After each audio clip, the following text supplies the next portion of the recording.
So we've got our now well-oiled machine, and you know you've got the success rate going, you've got the great customers, you know you and your business partner are working well, and then you start to put the processes in of, you know, how are you operating the business daily, weekly, monthly, and into that pot goes resources. Now for some people it might be top heavy on products and services, and therefore reliant on employees, and some not, depending on the business model. So for you guys, what are you reliant on as your resources?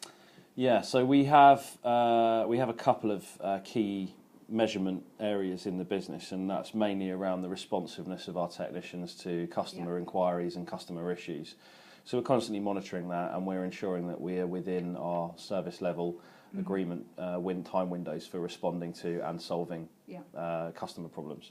Where we start to see those levels start to creep into areas that we believe to be not as acceptable, we then start to review whether or not we have sufficient resourcing in our office to supply those services to a level that we want to, and that we deem to be sufficient.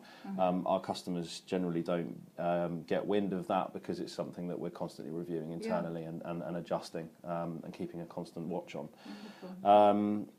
In terms of the actual resourcing that we have, it varies. Obviously, as an IT provider, as a cloud IT provider, cloud services, we're infinitely scalable as a business, and actually we're able to, as a result of the resources we have in our digital space, harness that capability to service a very large number of customers per head of technical staff. And there's a significant amount of automated processes that go into management and monitoring of those systems, so that it isn't a massively workforce intensive proposition. And therefore it means that we can keep our business quite light-footed, actually. And if we feel like we need some additional resourcing, we can work out where in the business that resourcing needs to be, what those skills need to be, and fit them in absolutely where relevant, rather than top-heavy loading in tons of staff and becoming quite resource intensive. It's good for our business agility. And so as regards your resources and your employees, obviously are your most important thing, really, because businesses are now saying this. They're now looking totally to the internal customer, as they call it, and as Richard Branson says, you know, you get it right with your employees and you'll get it right with your customers, because they are the ones dealing, you know, minute to minute. So how do you get it right? I mean, the realities of business, particularly in hiring and firing, is it's an expensive process. Recruitment agents charge upwards of 10% or more of an engineer's annual salary. IT guys don't come cheap. With the qualifications that we put them through in Cisco certifications, in vendor certifications across the board, in fact, all of those investments in these people need to you need to look at how you retain that skill once you've developed it and built it, and that's around constant review. That's about employee perks. We have a scheme in this company where staff get free mobile phone insurance, 50% off in major restaurants, cinema tickets at a discounted rate. All those various pieces. We have a policy here that everyone gets either their birthday, or for some of the younger guys, the day after their birthday off, as an outside of the holiday routine paid leave.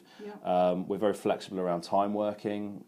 We have a very relaxed attitude with our staff around how they decide to formulate their day, and we put emphasis on the requirement to get the work done and to keep the customers happy.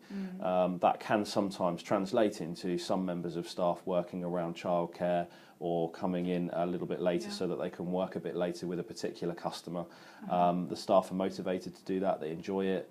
But it's a two-way thing. It's just that constant conversation with our staff about what matters to them and what they want out of their workplace. They're first and foremost here to do a job, but it's for us to find ways to make that an enjoyable job. I think now in the modern day workplace, it is so much more than just a place to come and work. And we have socials, we have events. We've got one coming up next Friday. We had a summer party here last year. So we do things sporadically, but regularly enough. It's kind of led by the staff. Yeah, and what you touch on there is so totally true, that a job is more than a job, and that people will move jobs now. Before it was like a job is a job for life, but Yep.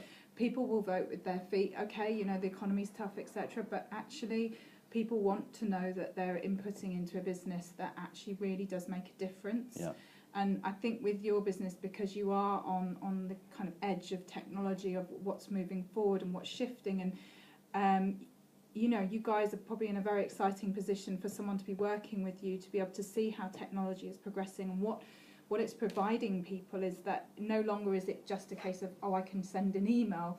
It's like with technology, you can impact a whole generation. You just need to be able to send a tweet or a Facebook message, and it suddenly becomes viral. So if you're dealing with customers who obviously need to be able to access that type of technology to make a difference, like you say, you guys obviously within your company, you know, are at the edge of with your employees understanding what makes a difference for them as well. So, you know, do you think that is reflected in the workplace? Do you guys kind of ever talk about technology and how it's making a difference to them, and how they feel about their progressing forward with their skills? And yeah, well, as an Apple partner, we're constantly reviewing what kind of technologies they're pushing.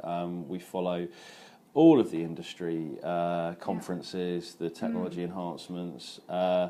Then we like to get our hands on new technology as and when it comes out, and we have a very proactive sort of attitude towards that.